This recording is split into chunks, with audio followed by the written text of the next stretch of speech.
My fiancé ended our relationship at the surprise engagement party after overhearing a hurtful conversation with my mother. Hey guys, I'm here seeking everyone's advice and would like to know if I'm the a-hole in this situation or not. Last year, I, 32 male, was in a very happy relationship with a woman named Sarah, 31 female. She and I had dated for 3 blissful years and had always discussed marriage to be our ultimate goal. We both were independent, had good jobs, and lived together. Sarah had always discussed that her childhood dream was to have a very romantic proposal and would drop hints that she wanted her sisters and parents to be there so they could capture her shocked expression at the time of the proposal. Hence, when I was promoted to district manager at work last year, I realized that I was earning more than enough now that I could propose to my girlfriend so we could eventually start a family together. We shared dreams and built a life together, and I couldn't imagine spending my days with anyone else. It was time to take the plunge, and what better way to do it than with an engagement party filled with love and laughter. I asked her parents for approval, and they were overjoyed with happiness to know that I was finally going to propose to their daughter. I consulted her sisters in buying the ultimate engagement ring, which was quite expensive, but I didn't mind as long as it would bring a smile to my fiancé's face. I had booked a grand venue to propose to Sarah, where I had invited all her close friends under the pretext that it was just a regular party so they wouldn't spill the beans to Sarah. I had flown my parents down for the engagement party, saying that we were celebrating my new position at work. I had worked for weeks with the party planner and caterer to ensure that Sarah would have the best surprise ever. The evening started off perfectly. The venue was adorned with twinkling lights and the air buzzed with excitement. Friends and family gathered to celebrate what they thought was just a regular party. Little did they know, I had a shiny ring burning a hole in my pocket, ready to change our lives forever. As the night unfolded, everyone seemed to be enjoying themselves. Sarah was catching up with my family, chatting with friends, savoring the delicious food, and soaking in the festive atmosphere. Laughter and music filled the air, creating a joyous backdrop to the celebrations. Amidst the lively chatter and celebration, I decided to call everyone's attention by clinking my glass. I felt a bit nervous as a hush fell over the crowd and all eyes turned toward me. At that moment, I couldn't help but steal a quick glance at Sarah, who was standing beside me with a radiant smile. Her eyes sparkled with excitement and anticipation, completely unaware of the surprise that awaited her. The room was charged with electrical energy as I took a deep breath, ready to embark on the life-altering moment. I began to speak, expressing my gratitude for everyone who had gathered to share in our joy. I recounted the beautiful journey Sarah and I had shared, the highs and lows that had only strengthened our bond. The love and support from our friends and family had been the bedrock of our relationship, and I wanted to celebrate that love in the grandest way possible. However, as I began to lower myself to one knee and extend the ring, a sudden shift in the atmosphere became palpable. Sarah's smile slowly faded, and a shadow of uncertainty clouded her eyes. The room fell silent, and the joyous cheers that had filled the air moments ago now hung heavy with tension. With a heavy heart, Sarah hesitated before uttering the words that shattered the joyous atmosphere. "I can't."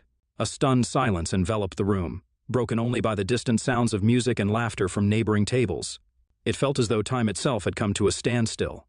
The air grew thick with an awkward discomfort as the weight of those 2 words lingered, threatening to unravel the carefully orchestrated moment.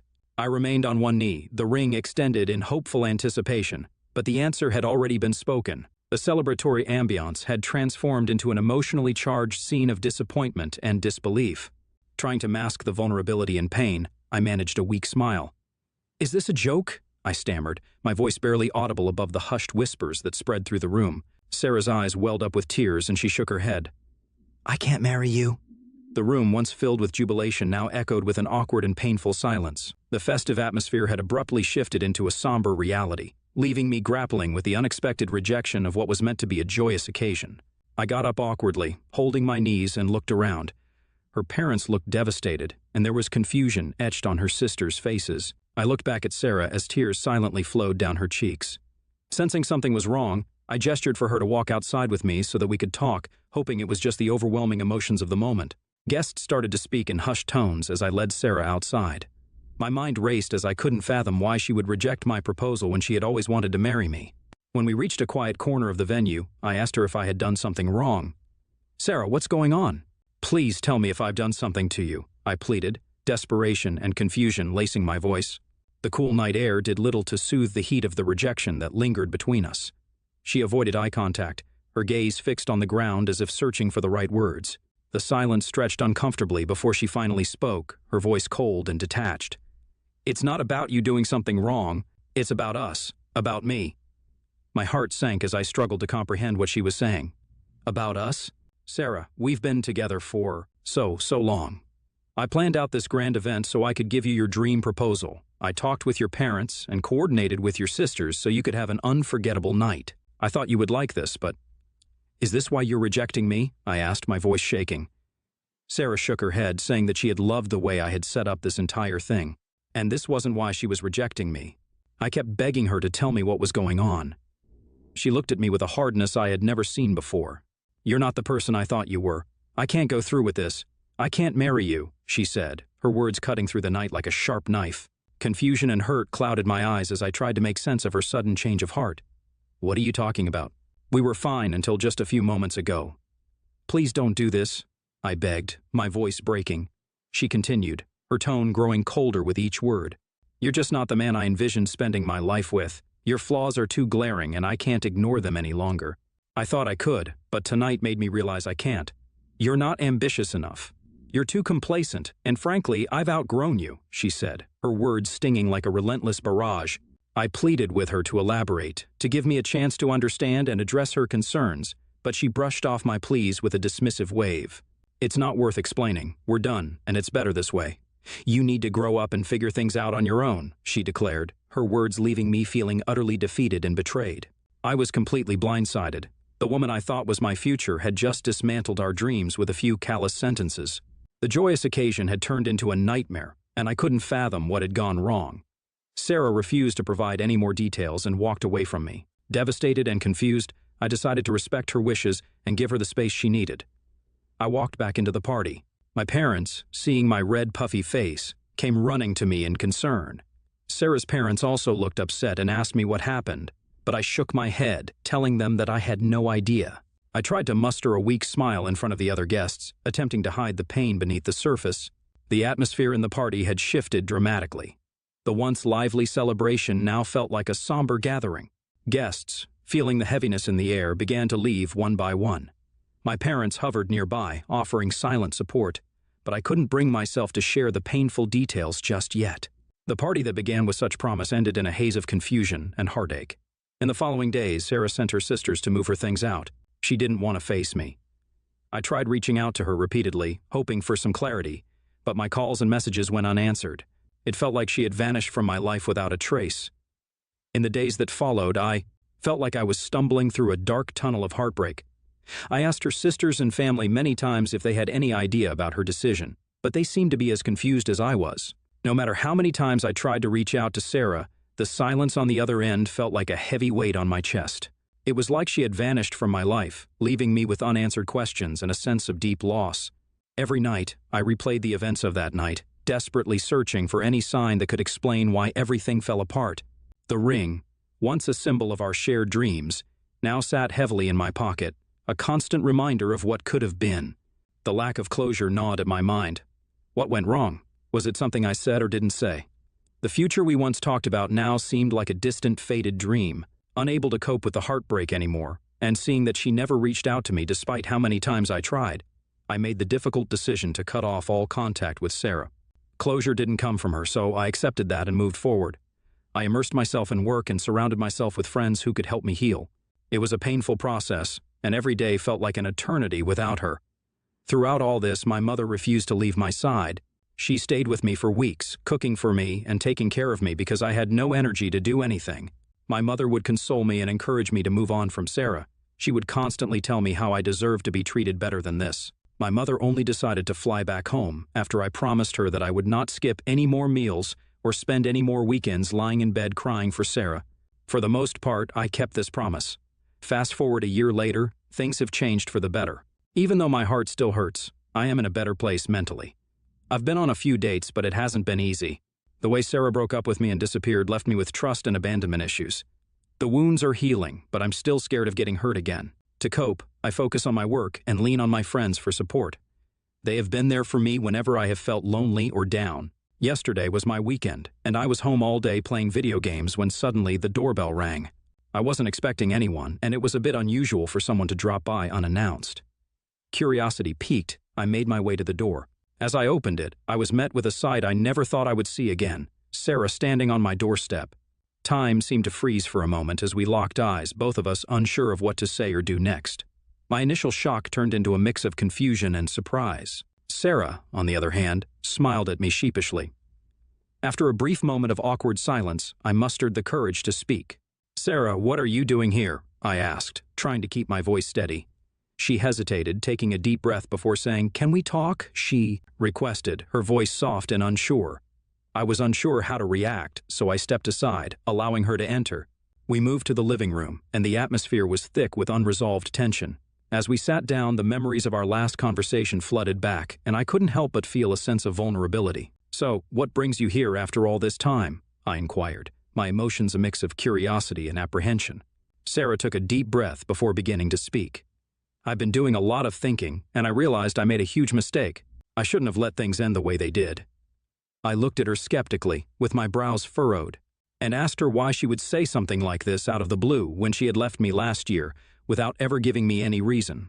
Sarah told me that she had regretted what she had done ever since the night of the engagement. I listened, still processing her unexpected presence. The weight of the past year and the pain I had endured made it difficult to trust her words completely. "What happened that night exactly for you to end our relationship so suddenly?" I questioned, searching for sincerity in her eyes. As Sarah recounted the events of that crucial evening, she shared the excitement and anticipation she felt leading up to the proposal. Her suspicion had grown when her sister insisted on getting her nails done, hinting at the possibility of a proposal. Despite the nerves, she eagerly awaited the moment that would change our lives. During the event, surrounded by friends and family, she found herself in high spirits. However, a trip to the washroom took an unexpected turn. While freshening up, she inadvertently overheard my mother engaged in a phone conversation. To her dismay, the words my mother shared cut deep. My mother expressed disbelief that her son would marry someone like Sarah. Sarah froze upon hearing this, grappling with the shock of such hurtful remarks. The woman she admired and expected to welcome her into the family was seemingly disparaging her character. To make matters worse, my mother went on to say how Rachel would have been a much more suitable match for me instead. At this point, my mother must have noticed that Sarah had overheard the conversation, and she hurriedly ended the call. Sarah then confronted her about the hurtful words she had spoken. My mother initially hesitated, offering vague responses to avoid delving into the uncomfortable situation. However, Sarah, persistent in seeking an explanation, continued to press for clarity. Faced with the need for a direct response, my mother finally chose to open up exactly how she felt about her. With a stern demeanor, she told Sarah that she didn't want her to become her daughter-in-law, as she had always dreamt of Rachel becoming my wife. Sarah asked her angrily what she meant by this and who Rachel was. Just for context, Rachel was the daughter of my mother's best friend, a woman who had become practically an extension of my mother. They had always dreamed of our union, seeing it as a fairy tale continuation of their own close bond. We were childhood friends, often thrown together at family gatherings and joint vacations. As we grew older, the pressure escalated. My mother subtly arranged meetings, leaving us alone in hopes of sparks flying. When I finally succumbed during my college years and asked Rachel out, she was ecstatic. We dated for just a few months, but the relationship quickly turned sour. Rachel, initially charming and attentive, revealed her true colors. She was extremely possessive, controlling, and manipulative. She dictated who I could spend time with, monitored my phone calls, and became jealous of any female interactions I had. The constant criticism and suffocating control wore me down, and I eventually broke up with her. My mother, instead of supporting me, tried to get me back together with her. Over the years, she remained fixated on Rachel and would never miss an opportunity to remind me of our compatibility, conveniently forgetting the tumultuous nature of our past. She'd casually mention Rachel's achievements, lamenting the fact that I had let such a good woman go. My mother and her best friend continued to push me to forgive Rachel, which is why I started looking for a job in another city. I wanted to move away. When I met Sarah 3 years ago, I told my mother firmly that she would never mention anything about Rachel to me or Sarah ever again. What Rachel had done to me was extremely traumatizing, and I wanted to start afresh with Sarah. I lived in a different city, so my mother seldom met Sarah. Hence, I thought this Rachel chapter would never come up in my life again. I thought my mother knew and supported how happy I was with Sarah all these years. On that night, my mother told Sarah about my past with Rachel and how she had always wanted me to end up with Rachel instead of someone like Sarah. My mother went on to say how Rachel was my one big true love, so I would never be completely happy with Sarah. This deeply hurt Sarah, understandably, and she started to question if she was making the right decision to marry me. The revelation that she might be viewed as a second choice, forever in the shadow of a previous love, left her questioning the foundations of our relationship. The revelation by my mother cast a shadow over what should have been a joyous occasion, leaving Sarah confused and wounded. As she recounted this painful episode, I could sense the emotional turmoil she experienced that night. The clarity of her narrative, combined with the raw vulnerability in her eyes, made it evident that she had carried the weight of this secret for far too long. My mind struggled to comprehend this revelation. I couldn't fathom why my mother would say anything so negative about me, especially on such an important occasion. The news hit me like a sudden storm, stirring up a whirlwind of emotions. Sarah's eyes welled up with tears as she spoke, expressing regret and insisting that because of the disgusting things my mother told her that night, she decided to abruptly end our relationship when I proposed to her. She was afraid that if she told me what my mother had said, I would say the same things, and she didn't want to be more heartbroken. She continued, saying how in the past year she had gone to therapy, where she had slowly come to realize that she had made a huge mistake in letting me go. She started pleading with me for a chance to make things right and began asking for my forgiveness. As I sat there absorbing her words, I couldn't ignore the internal conflict.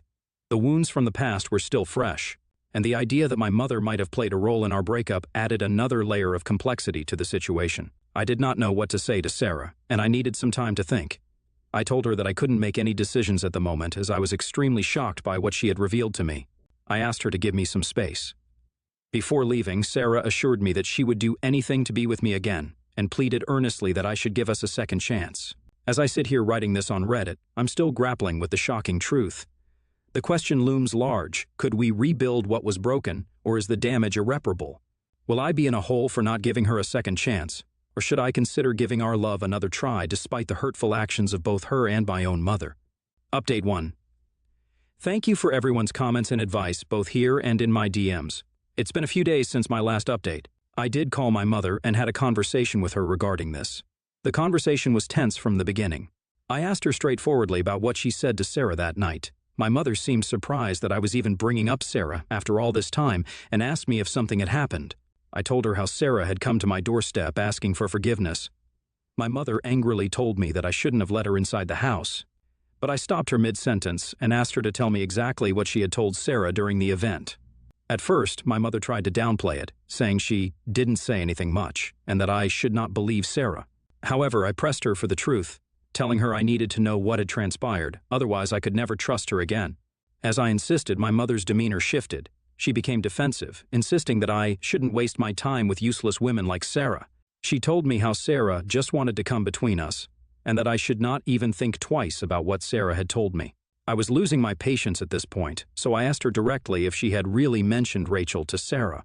Hearing this, my mother scoffed and retorted that it wasn't her fault that Sarah was eavesdropping on her conversation in the washroom, and it was Sarah who forced her to talk about Rachel. Taking a deep breath, I asked my mother if she really believed what she had told Sarah that night. My mother then went on to say that she knew from the bottom of her heart that Rachel and I belonged together. She continued, saying how I was wasting time with other women when I could be with someone like Rachel. According to her, Rachel was perfect for me, and I should end up with her. Her words were like a dagger, reopening wounds from the past. I couldn't contain my anger. I raised my voice, telling my mother that what she had done was unforgivable. I angrily yelled that she could have mentioned my past with Rachel to Sarah without putting Sarah down, and that I was done with her interference in my life. I reminded her that it was my life, my choices, and she had no right to dictate who I should be with. The conversation ended with me making it clear that I was going to cut things off with her for now. My mother burst out crying, shouting how evil Sarah was, and that this was why she always hated her.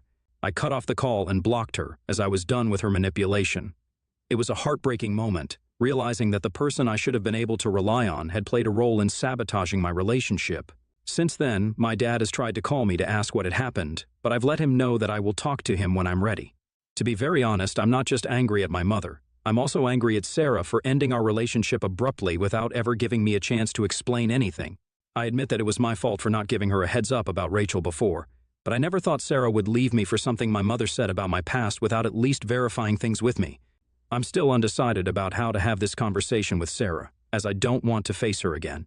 Seeing her brings up all the pain and heartbreak I faced last year, and I don't know if I have the strength to face it all over again. Update 2. As many of you suggested, I decided to send an email to Sarah instead of meeting her again. I think sending her an email was the best approach, as it allowed me to communicate my thoughts in a more composed and collected manner. Here's a copy of what I wrote to her, subject, processing our conversation. Hi Sarah, I've had some time to process our conversation, and I wanted to share my thoughts with you. Firstly, I appreciate your honesty and the courage it took to revisit the events of that night.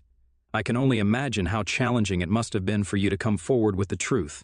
Learning about the conversation between you and my mother was a shock, to say the least. I never anticipated that she would interfere in such a personal and significant moment in our lives.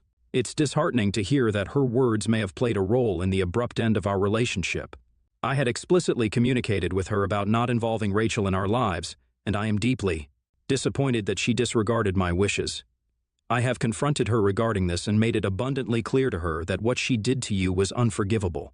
However, your decision to end our relationship without seeking clarification from me was painful, and it left me with unanswered questions. I understand the hurt you must have felt upon hearing those words from my mother, and I empathize with the confusion it may have caused. However, I wish you had given me an opportunity to address the situation and provide my perspective. I appreciate your willingness to make amends, but I have come to the difficult realization that we can't be together. I understand your regret and the steps you've taken to seek therapy, but I need to prioritize my own healing and well-being. I hope you can respect my decision and the need for some distance. I wish you all the best in your journey, and I hope you find the happiness you deserve. Take care. I haven't received a reply from Sarah since I sent her this email, and I am completely fine with it. I don't want to keep the door open for further discussion. I will give an update if Sarah replies to my email. Update 3. Sorry for the late update, but I have been quite busy with work. Now, coming on to the update, Sarah wrote back to me after my email. She wrote about how sad she was to receive my email, as she thought I would eventually forgive her for the events of the last year. She acknowledged the validity of my feelings and the difficulty of the situation. In her email, Sarah expressed regret for the abrupt ending of our relationship and the subsequent silence that followed. She admitted that she should have confronted me that night instead of ending things so suddenly. She wrote about how she would always regret letting me go and that I would always be the one for her. Reading her reply left me with a feeling of nostalgia. I had loved Sarah so much and thought that we would be spending our lives together. But alas, life had taken an unexpected turn. I don't know what the future holds for me, but I am determined to focus on my own growth and well-being moving forward.